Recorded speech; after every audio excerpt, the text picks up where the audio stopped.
Hey, where the hell are you right now? Well, who knows? Don't mess with me! There's nothing of ours in the house. What's going on? Well, that's because I took all of my stuff and left. Huh? I don't understand. Why would you do that? Well, we got divorced, so there's nothing strange about me leaving, right? Huh? Divorced? I filed the divorce papers. What? My name is Claire, a 35-year-old high school student. Just kidding. I'm actually an office worker. I have a husband named Evan, and we've been married for 5 years. Evan used to work as a company employee, but he quit his job about 2 years ago and started his own business.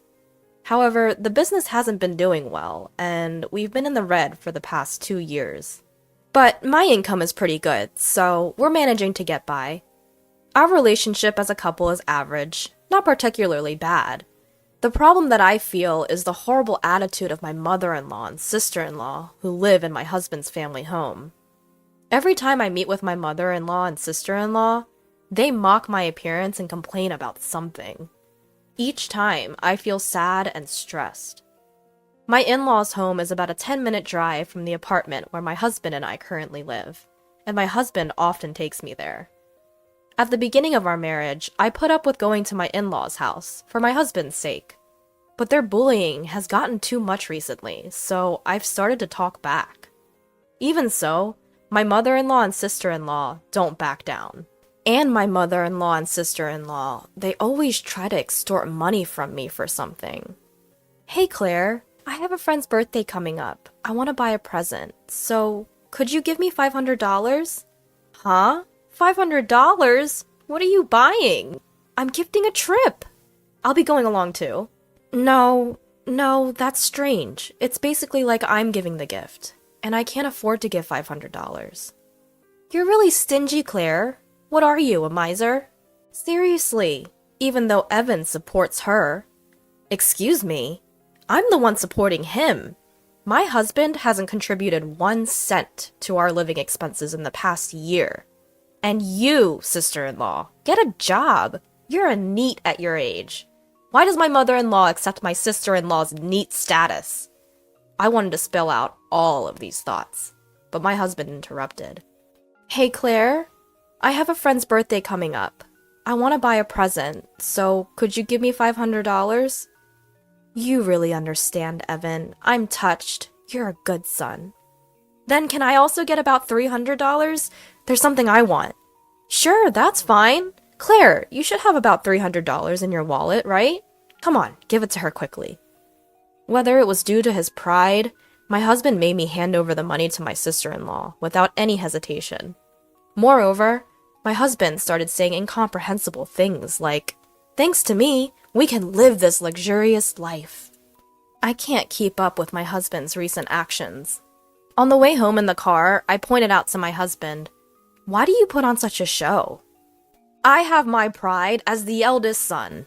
He began to say more absurd things. From there, it turned into a significant argument. Basically, once you give them money, they start to become overbearing. What's wrong with making my own mother happy?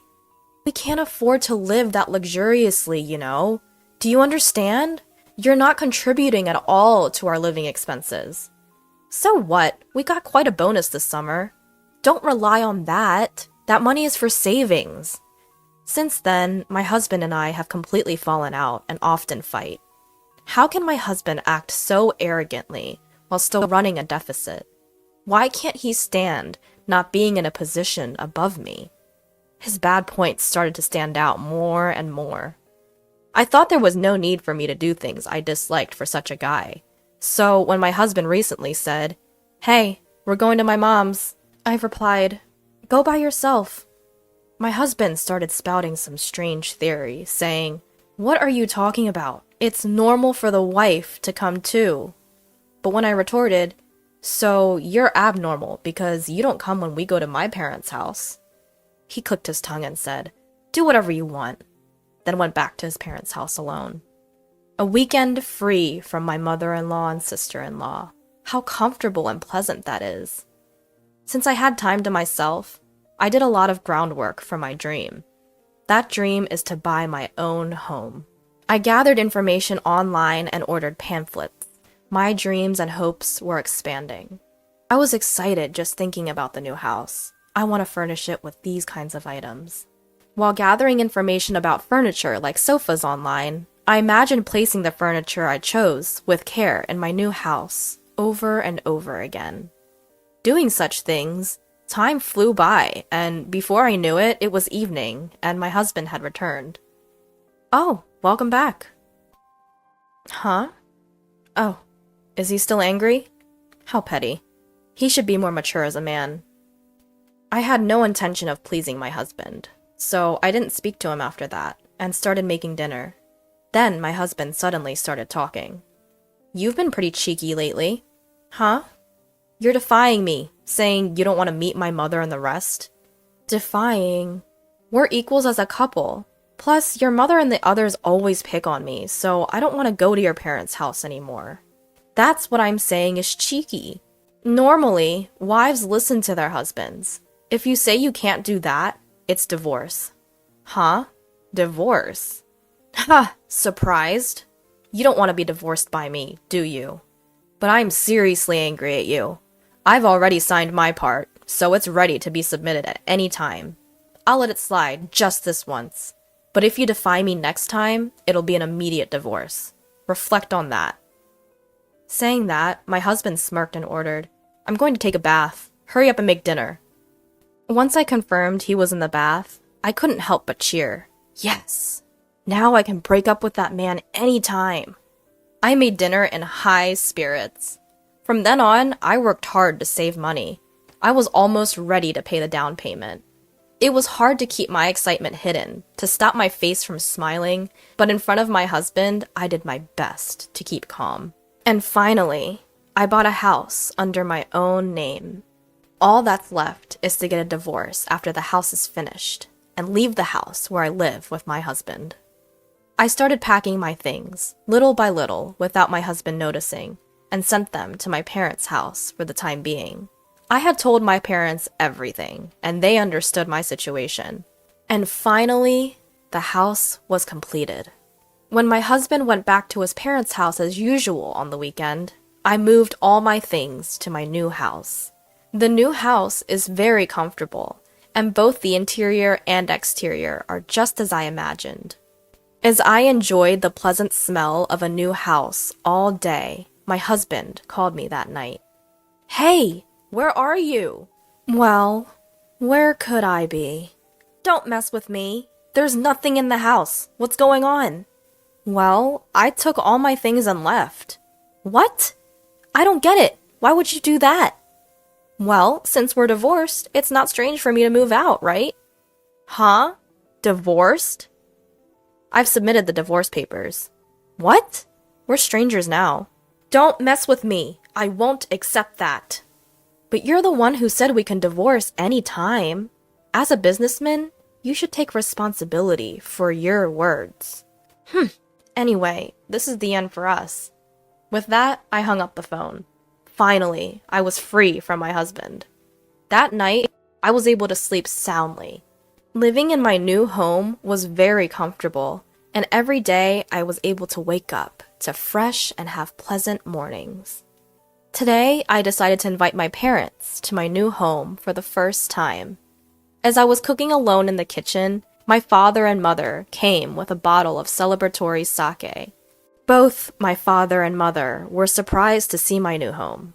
And then the three of us toasted. Even though it was a bit early, we started a party. Suddenly, the intercom of the house rang. Huh? Who could it be at this time? When I checked the intercom, there was my ex-husband, ex-mother-in-law, and ex-sister-in-law. Why are you here? From today, my parents and I will live here. My father is in the hospital now, so when he's discharged, he will live here. Open the door right now.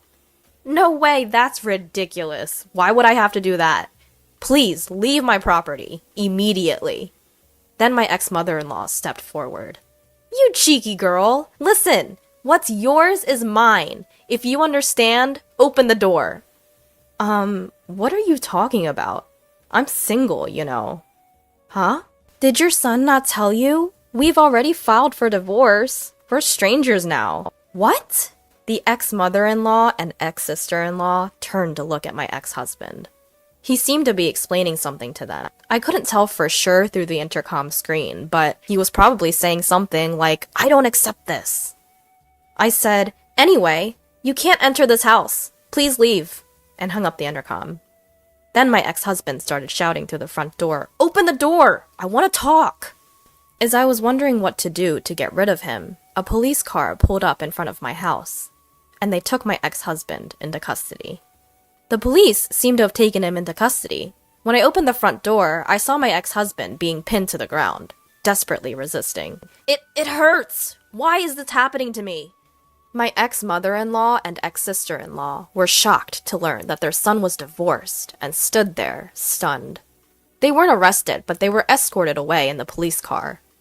After watching my ex-husband and his family being taken away, I went back inside the house. I wonder who called the cops. Then my father made a peace sign. In situations like this, you call the police immediately. Trust my always calm dad. We resumed our party with a fresh round of drinks. As for how my ex-husband found out where I live, it seems he followed me home from work.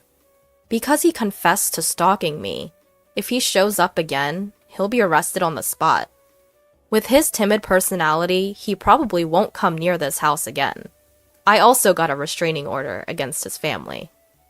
After that, it seems my ex-husband's business didn't go well, and he's just been piling up debt.